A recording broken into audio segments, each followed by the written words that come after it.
పూజారి గారు, ఆ దయ్యాలు నా భార్యని ఎందుకు ఇబ్బంది పెడుతున్నాయి? ఎందుకు తన కల్లోకొస్తున్నాయి? మేమైతే ఎవరికీ ఎటువంటి హాని చేయలేదు. ఆ దయ్యాలు నీ భార్య వెంట పడడానికి ఒక కారణం ఉంది. ఆ కారణం ఏంటో నేను నీకు చెప్తాను. ఏం జరిగిందంటే మిగతా అందరిలాగే పట్నంలో ఉద్యోగం చేసుకోవడానికి సీను తన భార్యను తీసుకొని వచ్చాడు.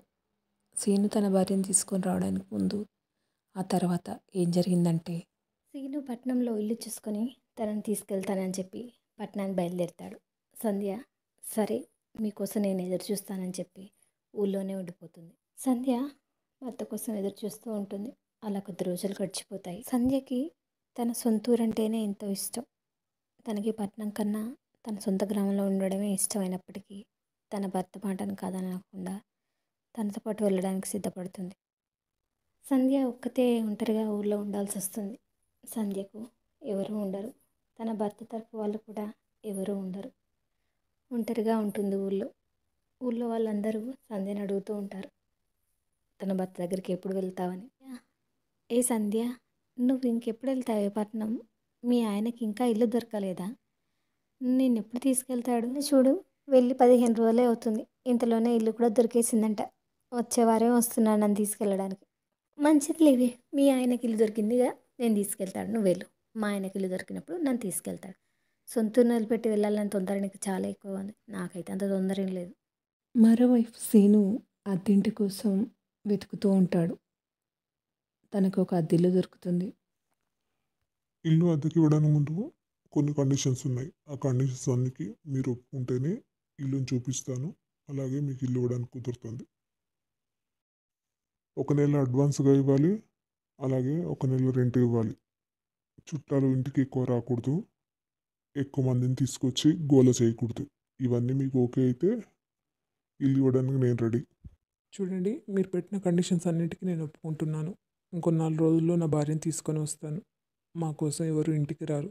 నా భార్యకు నేను, నాకు నా భార్య తప్ప మాకెవరూ లేరు. ఎవరు లేరంటున్నాడు?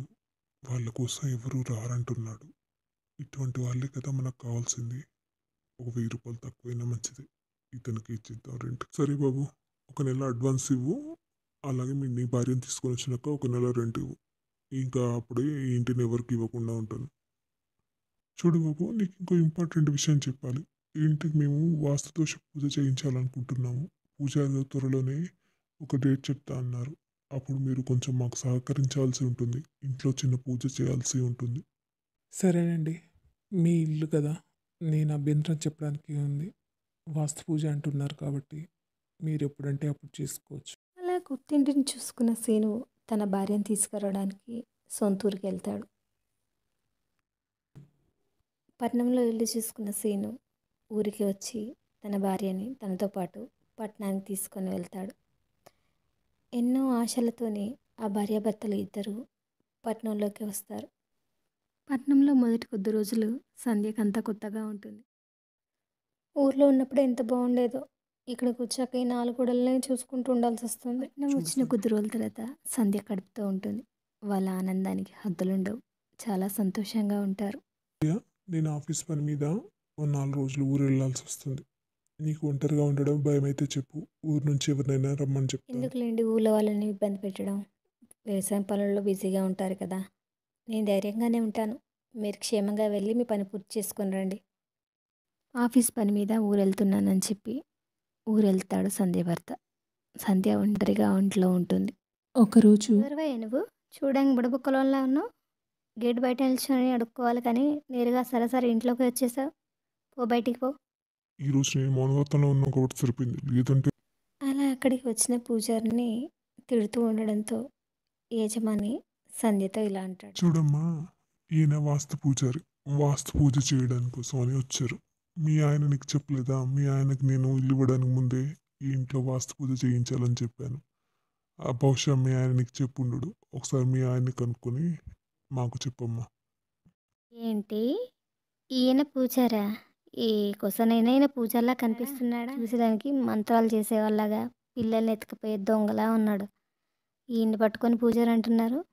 మీ ఊళ్ళో పూజారి ఇలా ఉంటాడా ఏంటి? మా ఊళ్ళో అయితే ఇటువంటి అవతారం వేసుకుని తరిమి తరిమి కొడతారు. ఊళ్ళో కూడా రానివ్వరు. కానీ మీరు పూజారి అంటున్నారు. మీకు అసలు పూజారి ఎలా ఉంటాడో తెలుసా?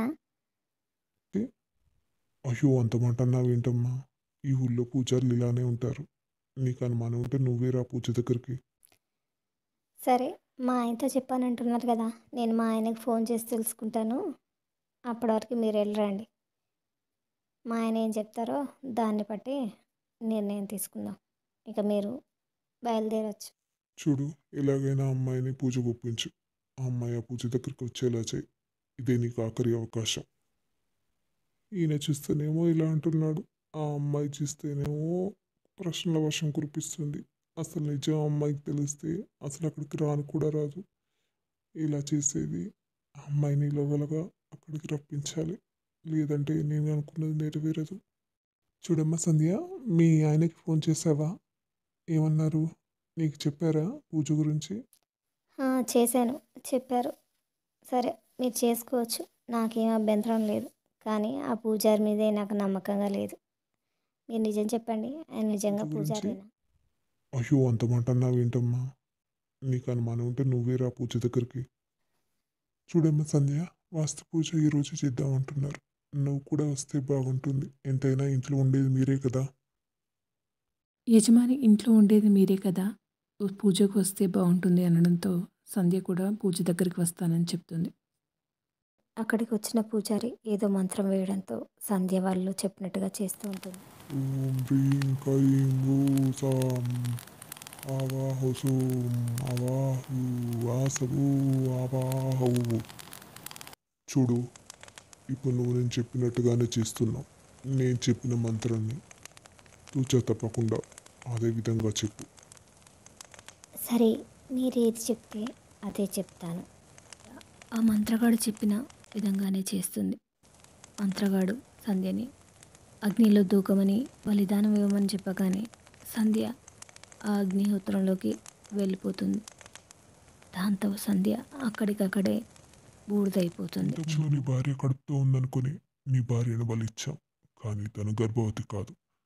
ఇప్పుడు ఈ అమ్మాయి గర్భవతి. ఈ అమ్మాయిని బలివ్వడం వల్ల మనం అనుకున్నది సాధించాం. ఇక్కడ తవ్వకాలు చెయ్యి, మనం అనుకున్నంత బంగారం నీకు దొరుకుతుంది. దీనిలో ఇద్దరం పంచుకుందాం. ఆ ఇంటి యజమాని నిధి కోసం తన సొంత భార్యని, అలాగే సంధ్య కడుపులో ఉన్న బిడ్డని బలిచ్చినప్పటికీ బంగారాన్ని అయితే సాధించాడు. కానీ మనశ్శాంతిని పొందలేకపోయాడు. తన సొంత భార్య దయ్యంలా మారి అతన్ని పీడించి చంపేసింది. అప్పటి నుంచి ఆ దయ్యాలు అక్కడే నివాసం ఉంటున్నాయి. నీ భార్య కడుపుతో ఉండడంతో కడుపుతో ఉన్న సంధ్య తన ఆత్మ బలిదానం చేసుకుంది కాబట్టి నీ భార్య వెంట పడుతుంది. ఈరోజే నేను ఒక బాబాని తీసుకొని మీ ఇంటి దగ్గరకు వస్తాను. ఆ బాబా ఆ దయ్యాల నుంచి నీ భార్యకు ఎటువంటి హాని జరగకుండా చూస్తాడు. కావ్య, రవి సంధ్యని ఎక్కడైతే బలిచలోకి వస్తారు.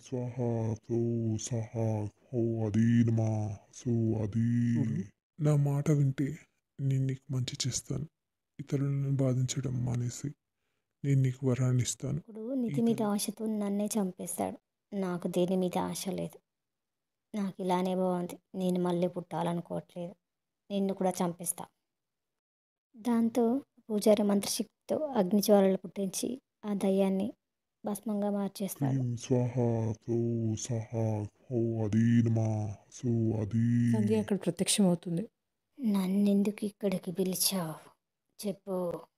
చూడు, నా మాట వింటే నేను నీకు మంచి చేస్తాను. ఇతరులను బాధించడం మానేసి నేను నీకు వరాన్ని ఇస్తాను. ఈ తల్లి కడుపులో బిడ్డగా పుట్టే వరాన్ని ఇస్తాను. నీ బిడ్డను పోగొట్టుకున్నావు. తల్లి ప్రేమను నీ బిడ్డకు అందించలేకపోయావు. ఈ తల్లికి బిడ్డగా పుట్టి తల్లి ప్రేమను నువ్వు పొందు. గారు, మీరన్నది నిజమే అయితే ఈ తల్లికి కూతుర్లా పుట్టడానికి నేను సిద్ధంగా ఉన్నాను. నా పిల్లలకి నేను ప్రేమ పంచుదాం అనుకున్నాను. కానీ ఈ తల్లికి ఒక కూతుర్లాగా నా ప్రేమను పంచి ఒక మంచి కూతుర్లా ఉండిపోతాను. దాంతో పూజారి సంధ్య ఆత్మకి విముక్తి కలిగిస్తాడు. సంధ్య కావ్య రవిలకు కూతురుగా పుడుతుంది.